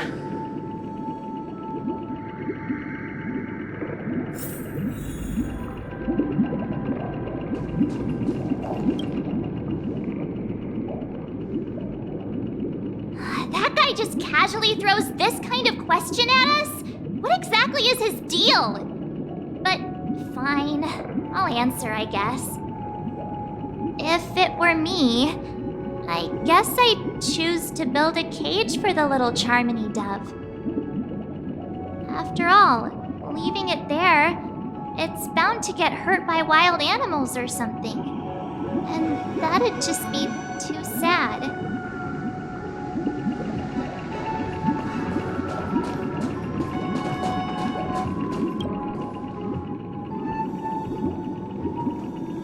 I can't decipher his intentions right now, but based solely on that question, I would probably choose to build that dove a cage. Even if I was gonna release it back into the sky, it'd have to be strong enough to fly first. If I left it where I found it, I fear it'd never get the chance to fly ever again.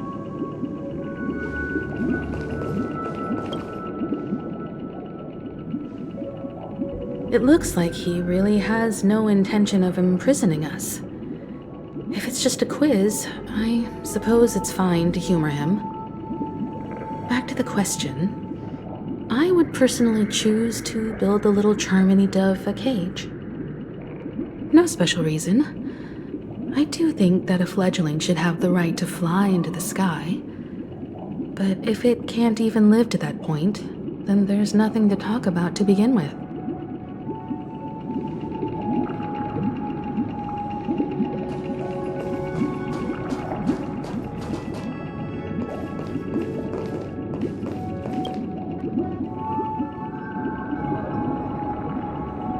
I'm happy to see that you made a choice similar to ours. If your mind is made up, let me reveal the outcome of this choice. We passionately nursed it back to health, preparing only the best food for it every day. We even preened its feathers. Later, on the day that Robin left Penacony, we opened the cage door and let it fly back into the sky.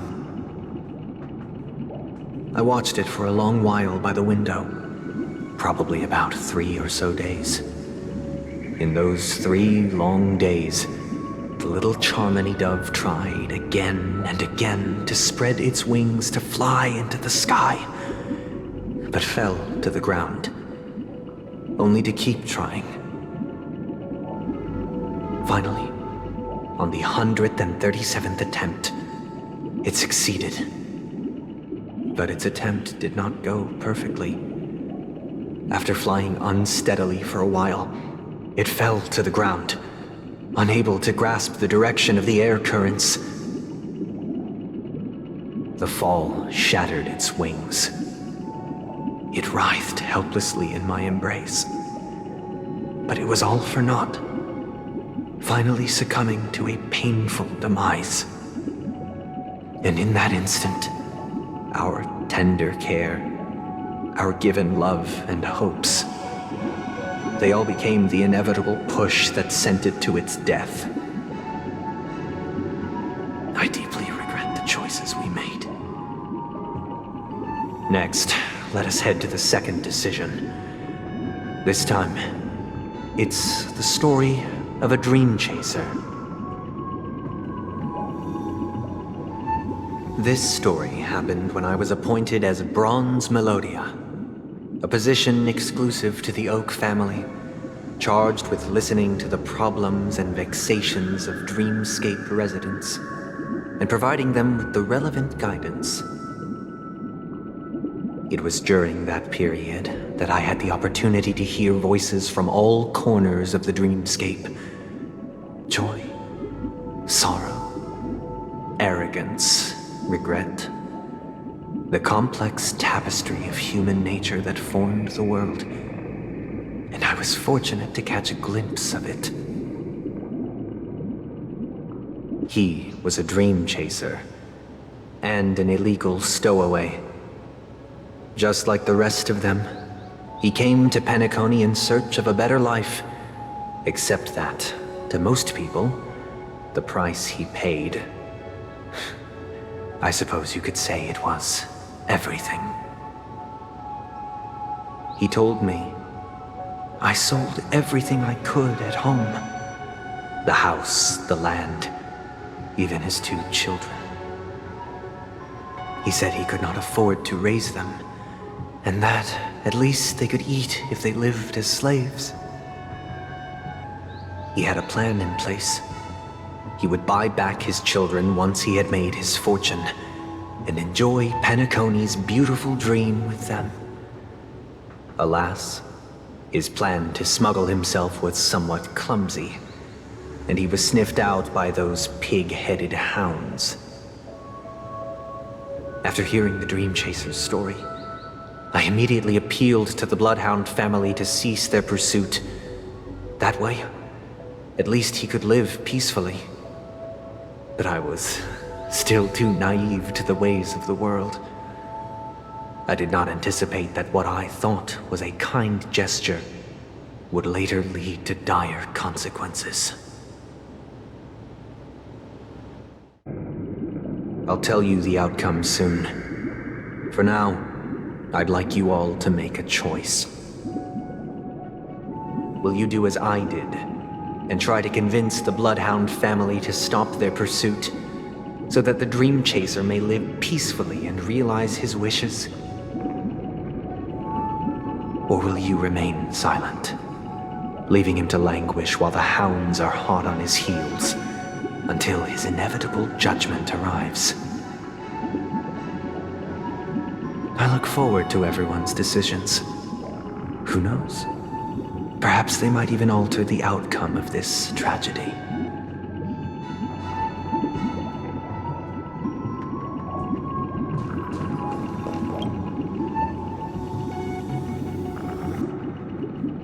A Dream Chaser story. If I acted out of kindness, I would probably ask the Bloodhounds to stop their pursuit and lend him a hand. But what cruel repercussion would this choice result in? I think Sunday must have been deeply impressed by the limitations of the strong defending the weak through this incident.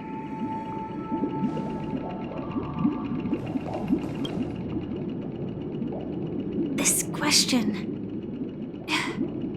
Surely it has some connection to the baby bird story. And this connection is precisely the breakthrough Sunday aims to use to persuade us. I'd probably choose to ask the Bloodhounds to cease their pursuit.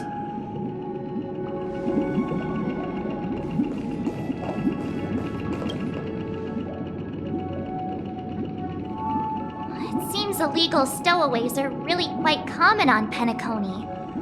But that guy in the story, I don't think he deserves any sympathy at all.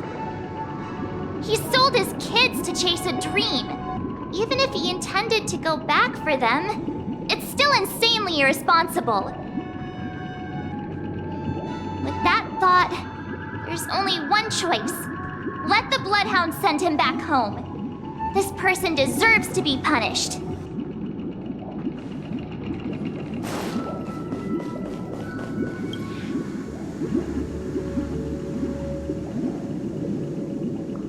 It seems you, like me, are pondering whether a different choice could have led to a better outcome. Sadly, his fate would only be more tragic.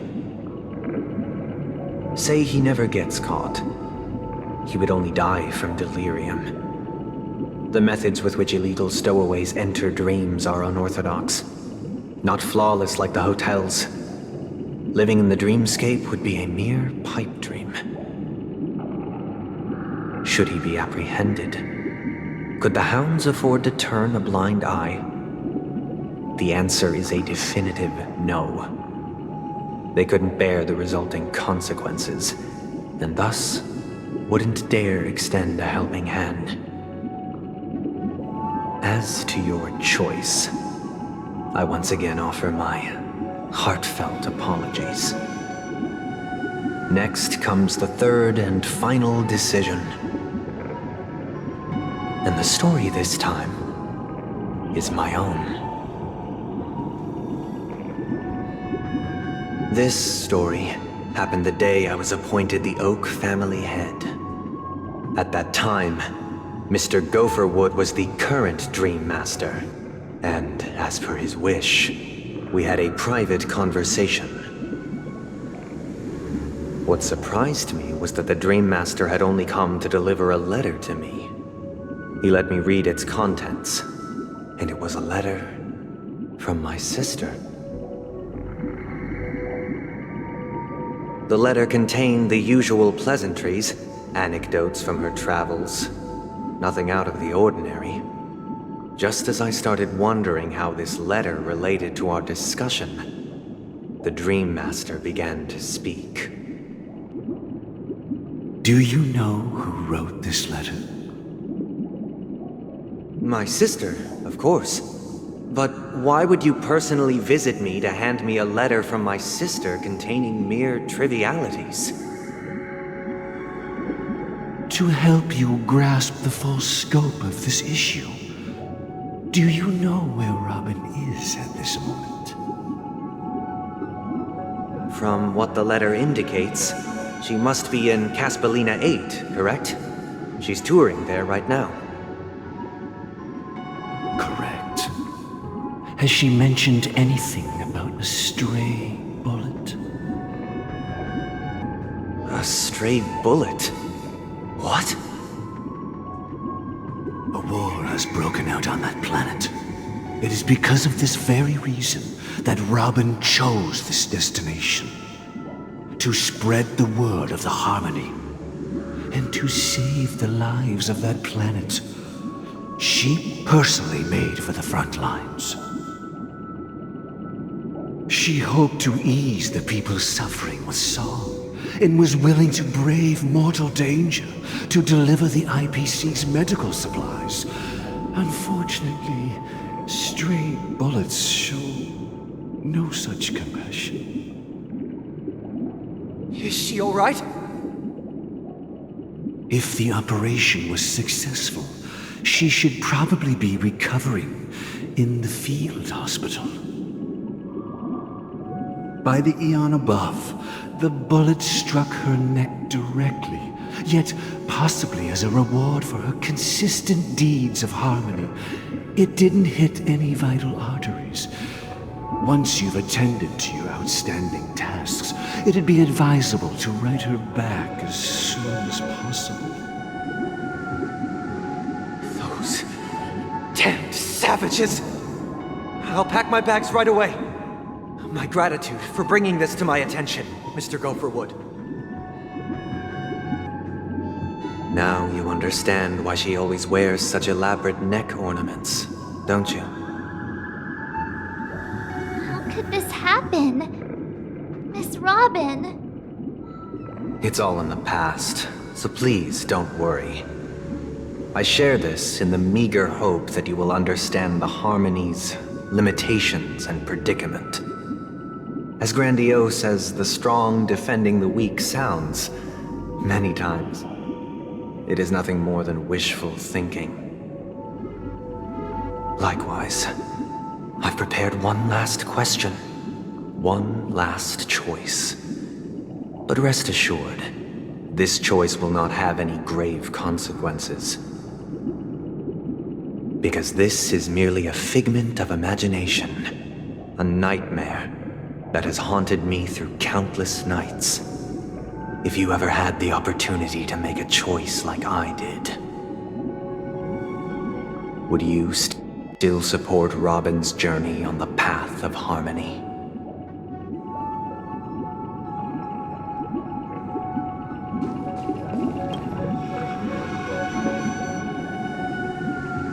I often feel like I've dreamt of similar scenes on certain nights. In the dream, I see blurry faces. I don't know who they are, but I sympathize with all of them, fighting for survival against some unfathomable force. Their confusion and fear are lucid to me, but I also remember they chose never to give up. Just like Miss Robin. If Mr. Sunday's question leaves you puzzled, you should find the answer from your own experiences. With each Trailblaze, dangers and tribulations will surely follow. But would you ever back away? Would you stop March and Don Hung from reaching their next destination? I believe you have an answer of your own in your heart.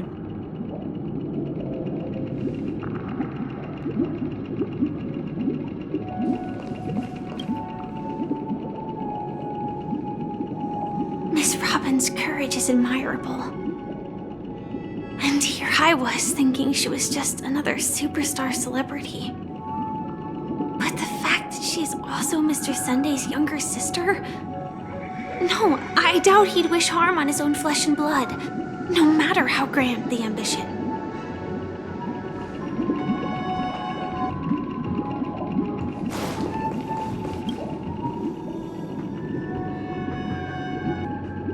I can't believe that happened to Miss Robin. The strong defending the weak is a great mantra, but if I had to pay such a price, I don't know what I'd do.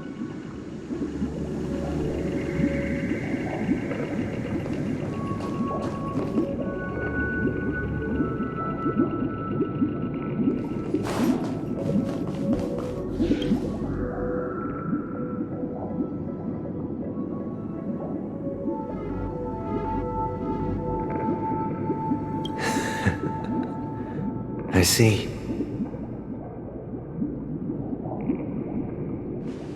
I am now aware of everyone's stances. Raising these questions merely serves to illustrate one point. The plight of Penacony cannot be salvaged by the harmony. The true foundation for a sweet dream paradise can only be established through the order where the strong govern the weak. I know the suffering of being tormented, the turmoil of losing your way, how sorrow and even despair set in when matters don't work out. All of this causes me unending pain, because this is not what happiness is at all. We must teach the weak how to live a happy life. And this life isn't some noble propriety that the upper crust preaches, but in definitive terms, a way of survival that belongs to everyone. So what is your definition of living a happy life? Good question. Human consciousness is fundamentally an illusion, a cage known as self-worth. People lured in by this illusion make mistakes, yet still ask that external influences bear the burden. When one mistake after the next permeates the masses, they become impossible to trace. Thus, the amassing of these individual cages culminate to form a prison, a place dictated only by the rule of survival of the fittest. Nature is always accompanied by predation and sacrifice. Its antithesis is known as order. That is what I want to do. Unite people's happiness under the banner of order. They won't need to make bitter choices any longer, nor face the weaknesses of humanity. They can cast cast aside their primal instincts to build a haven for mankind. Simply describing thoughts is far too abstract, so allow me to provide a simple example. As you all may know, there are societal norms like weekends and long weekends that exist on some worlds. During these hard-earned rest days, people are given the chance to extricate themselves from the stresses of everyday life, allowing a certain tranquility to return to their souls. And it is only on these days that people do not have to adhere to the law where the strong prey on the weak. They can live out their lives happily during these brief intermissions. It's just a pity that 2 or 3 days are still too fleeting compared to the span of a lifetime. From where I stand, society's ideal system should be 7 rest days. Following Sunday, there should ensue a second, a third, and indeed an infinite procession of Sundays. This should be the face of the new world. Idyllic, eternal, peaceful days. And thus, every person can return to their base selves in this utopia. Some gaze in reverence at the stars, pouring their whole beings into calculating the distance between us and the isolated world of Pagana.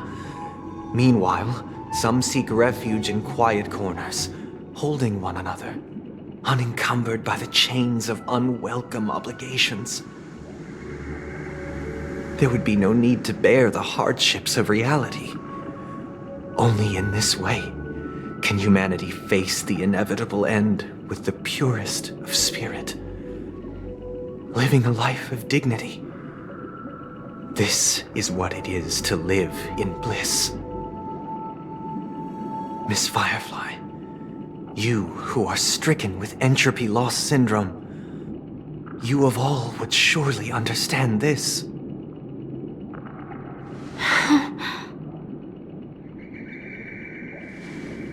It sounds like a flawless theory.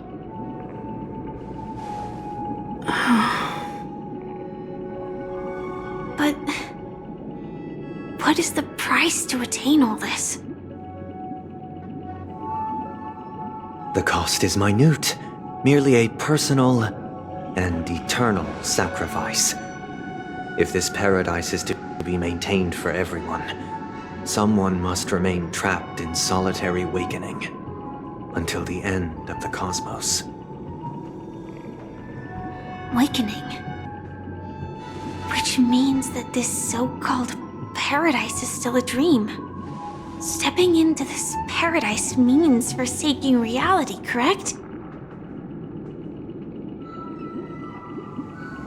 It is not forsaking, but transcending. Flesh, blood, sorrow, weakness. If the physical is the root of spiritual suffering, it is only logical that we defeat it. But in this supposed bliss, people won't have defeated their demons. The chance to overcome their tribulations would be forever lost to them. In other words, it is an escape. That's another way of understanding it. But there is no shame in escape. On the contrary, the seeds of escape exist in everyone's hearts. Don't you agree, Miss Firefly? And as to why we sleep, it is because we are afraid to awaken from our dreams. But this is not in conflict with the grand plan. Only in acknowledging this can we truly understand the frailty of human nature, and from there, show compassion and protection.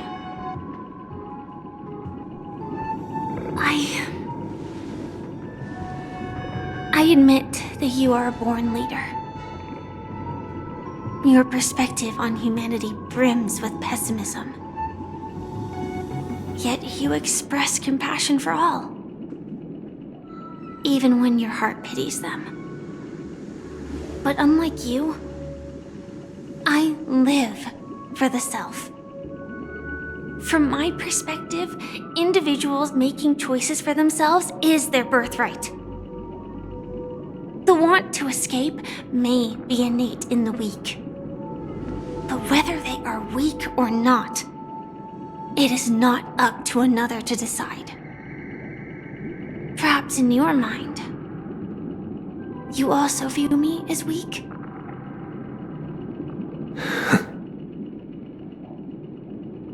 Because I don't think so.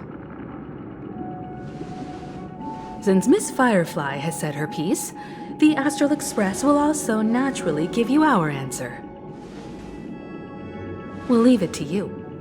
Just as Mr. McHale instructed before. Tell him our choice.